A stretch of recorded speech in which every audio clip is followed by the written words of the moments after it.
Abidjan mo ya fẹ́ ẹ̀rẹ́gíjú wà mí wò.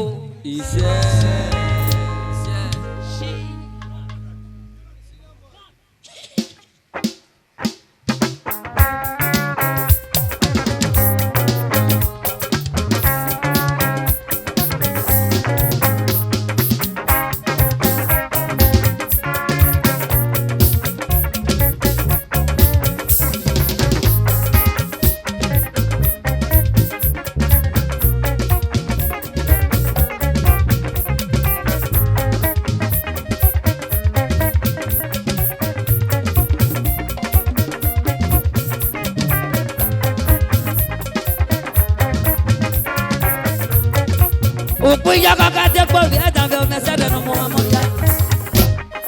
Ye ga te bono mo ekan lo wa le pese yo. Ekan ki ma pe jojo ya po po no bi asan. Ekan ki ma pe jojo ya pe mo ki no to bi o ve. E mo ki mi je le o, e mo ki mi je dejo. Ija mo ni ka ka we, ka kwa ka sa era. Mo ki ba ke mo nu manya, wa se mi asan. Yo ya ya ki wa go. Eje mi je ma. Yo ba le ma te u ki je wa e mo ki wa e ki o. Yo wa de ma su wo ke. Tu ye nya tu le ke. O sa je kwe ni bi mo. Ukwe. Na se wo so se ti we. O sa la o. Du ya go ni bi mo. O ya sa pa community. Ukwe. Asan wa mo ba be se ti we. E sa li wa se. O sa la o. Du ya go ni bi mo.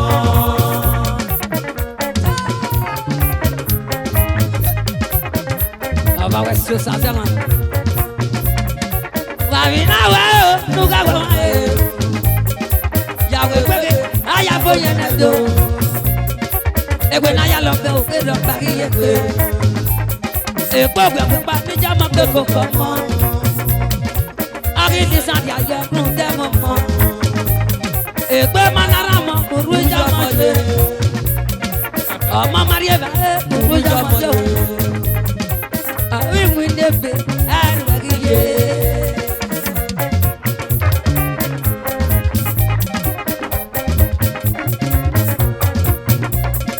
O wa se asi me lo bi pa mo me. Asi o pa mo, o bi akeke we do. Eruji ni mo se, ota fi je me. O bi akeke we do, e ko nu keride, e ga si yo. O ma ga gbo ba bi je mo ru de mi ma je ko mo. Akeka me ko le ka si wo e ko no la ka polo gbe. Ija mo ma mo tota, ija mo ma me lo yo. Ari wo mo keke, keke ro mi me. Wa se agbe baro me de papa. Baba agbe baro asi o pa mo gbe do. Ba se mani no age ti pa. O ya keke we do ko nu keride ka si yo. O ki ba ke mo nu ma yo asi ni asi. Yo wi ya ya ki wa ko. Beke ni ye. Yo ba de ma te u ki je wa e mo ki wa e ki o. Yo le wa ya ma su wo ke. Tu ye nya tu le ke. O sa je kwe ti bi mo. Ukwe. Na se wo so se ti we. O sa la o. Du ya go ni bi mo. Agogo ba ba. Ukwe. Na mo ba be se ti we o. O sa la o. Du ya go ni bi mo. Ado wa ga bi omo. Ọmọ le bi ọmọ o. Ado wa ga bi omo. Ọmọ le bi ọmọ. Ije ga ri ba e ga omo. Ọmọ bi le ye ni je o. Era ga ri ba e no. Ọmọ bi le ye ni ra. Ije ga ri ba e no. Ọmọ bi le ye ni je o. Era ga ri ba e no. Ọmọ bi le ye ni ra.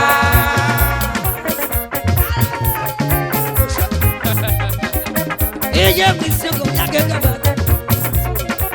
Agbe baro ọ̀ka mo ba e no. Ọ̀ka mo pa o, ọ̀ka mo bo no. Ije mi se ni je. O ya ke we do.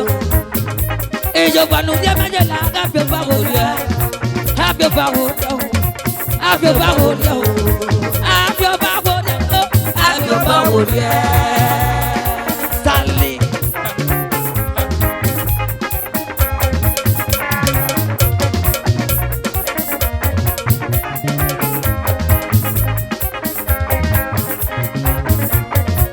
Ọ̀kàkà bá kí ẹ̀mẹ̀ wọlé àgbẹ̀ máa sọ̀rọ̀ àkàwé bọ̀tì mọ́.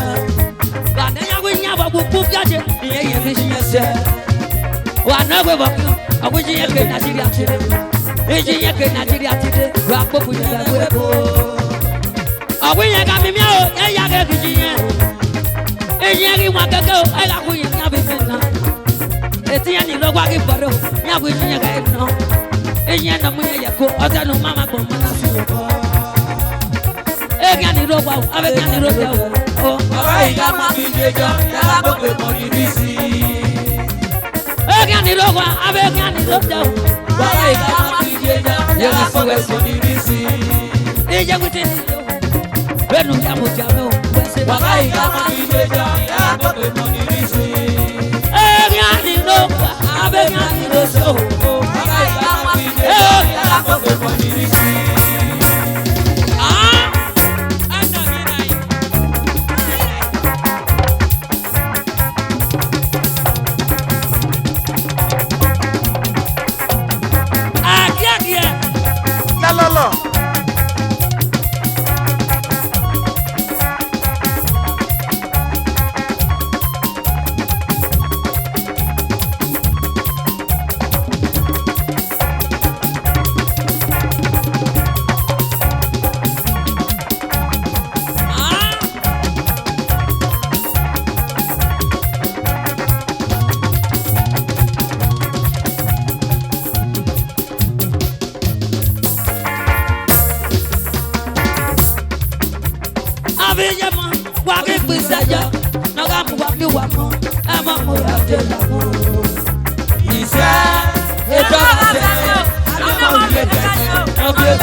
melody.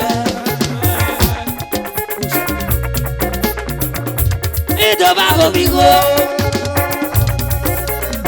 Ọ̀gbìn mẹ́láre ò fọdọ̀ yé. Ogun ẹ̀rí mẹ́kì ṣe wá. Gbọ́dọ̀ yànkanyànká. Yóò ságbéra èdò bigo.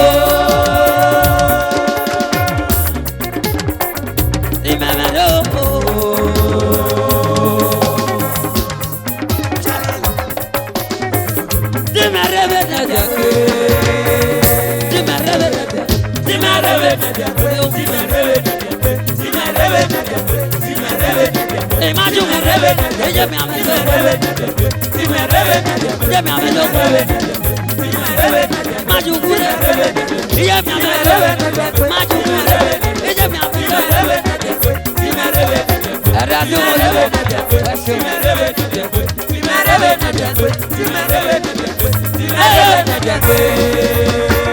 Azakiti pure, Euronico, Azakiti pure, Agagia, Azakiti pure, Azakiti pure, Azakiti pure, Azakiti pure, Azakiti pure, Alewa, Azakiti pure, Azakiti pure, Azakiti pure, Azakiti pure.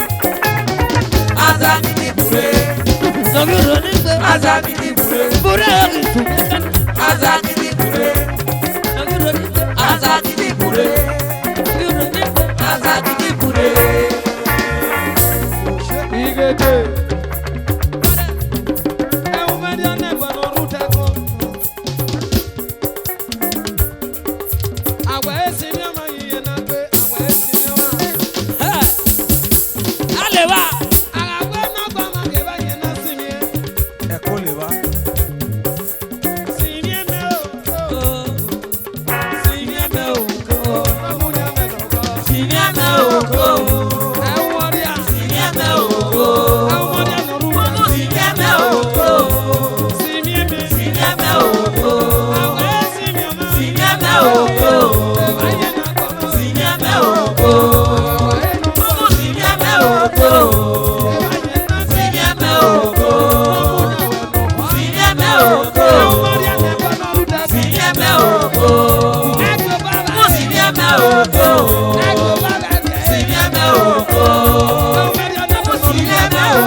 No,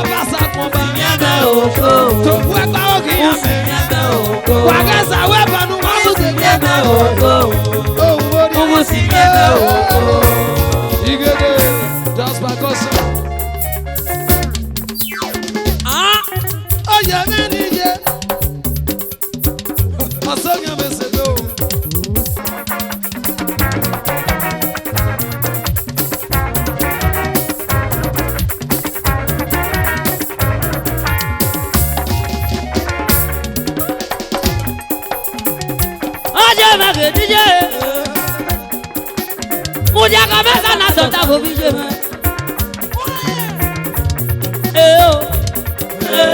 Bawa se. Abojuko, bojuko.